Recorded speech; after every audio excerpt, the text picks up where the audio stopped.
Welcome to Polk Place. I'm Brian Lacey, and sitting in the chair from the Historical and Genealogical Library is Preston Petermeyer. Welcome back. Thank you for having me. Well, you know, got a chance to visit you over there a few days ago, make a little bit of a tour. If you've never been to your office, or your second home, as I like to call it, because you seem to spend a lot of time there. What can folks, we heard about it in the beginning, you know, the raw data and everything, but what can folks expect to experience if they come and see you? Yeah, so we are located on the second floor of the History Center, right here in Bartow.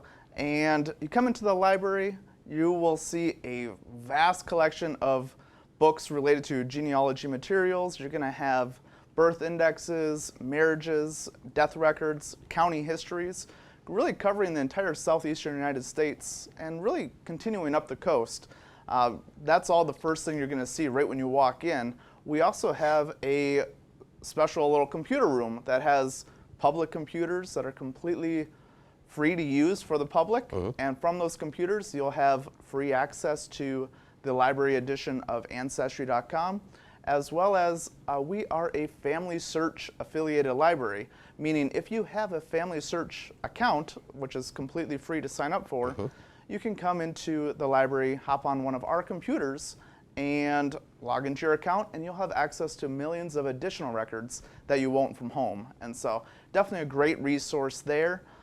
In that same room, actually, we have some microfilm readers that you can have access to our local historical newspapers. We have some newspapers from Bartow that go back all the way to 1881 is our oldest one. And so a lot of great information you can get from those. How has our progress, I want to say, from the electronic standpoint, how has that made your job easier? Because I gotta think, you know, I remember high school and college looking through microfiche and everything, and the standard digitization of those, whatever it may be, has got to improve. Talk about how that makes your job easier. Absolutely. As I was just mentioning with Ancestry.com and FamilySearch.org, they are two of the largest online genealogical databases available out there. And every single day they are digitizing millions of records that can make your family history research that much easier. One thing about that is you have the availability and the accessibility with a click of a button right there. However, not everything is digitized, so there are a lot of valuable sources and tidbits when you're doing your research in the books that are on our shelf that you cannot find online. So it is what I recommend, using both the books and the internet together to form the best of your research ability. So I got to tell you folks at home, this job can be hard in getting the information out of folks, and depending upon their passion in what they're speaking of, it can be difficult at times. With this guy, the energy that you see on TV is the exact same energy you're going to get in the library. Talk to me a little bit about the background, why the passion just comes out of you, and why you love this. Yeah, so I've always had a thing for history in general. I went to school, got a master's degree in history. I've always been fascinated with history. When it comes to genealogy, that's essentially what you're doing. You're looking at your family history, and every single day, whether I'm looking at my own family, doing research for any of the library patrons that come in, or whatever I may be doing, I'm uncovering new mysteries and running into different roadblocks. It's kind of like I like to reference Sherlock Holmes. You're like your own Scooby-Doo. Pretty much. And so that's always the fun thing. You never know what you're going to come across every day. And so it's always just a fun, always was a hobby, and now I get to do it for a living, and it's just amazing. Yeah, I love what you do, and you'll never have to work a day in your life, right? Yes, exactly. Yeah.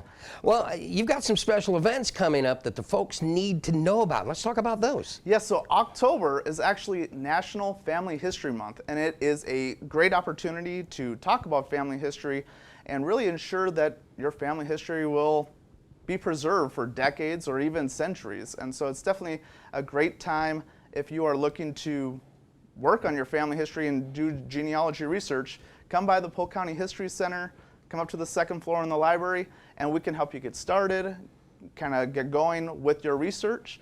And one thing I really wanted to mention was at the end of the month, it is the ending of our genealogy speaker series. This is a program that's been taking place all year long, but October is the last month of 2022. It takes place on the last Saturday of the month at 10 a.m. and it is a free virtual genealogy program. Every month we have a different speaker come in and talk on a different topic of genealogy.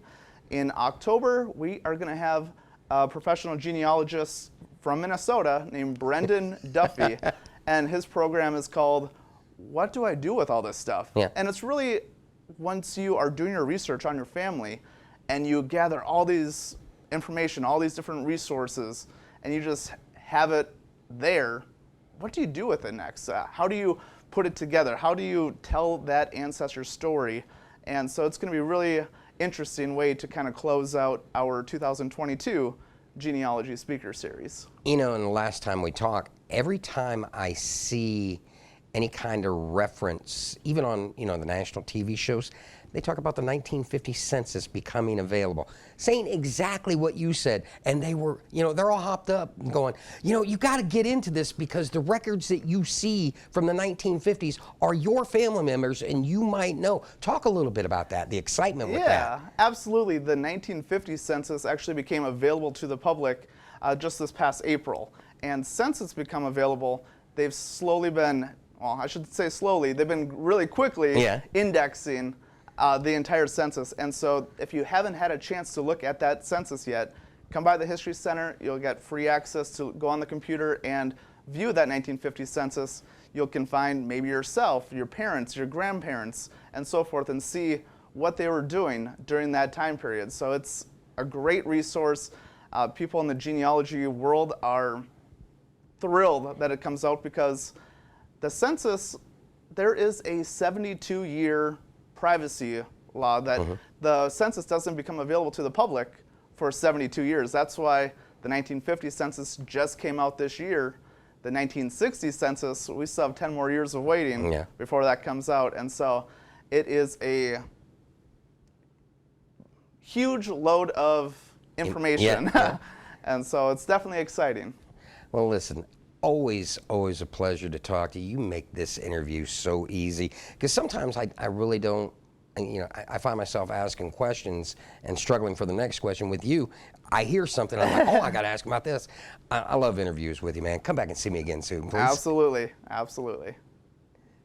The Historical and Genealogical Library is a non-circulatory library, meaning visitors can utilize the books on the shelves, but they cannot be checked out and they cannot leave the building. Items in their special collections and/or archives can be accessed with help of a staff member. Visitors will have free access to their microfilm room as well as library editions of Ancestry.com. Patrons may use their own laptops and free wireless access is available. Now, if you need more information, give them a call, 863-534-4380, or look them up on the web at polkhistorycenter.org.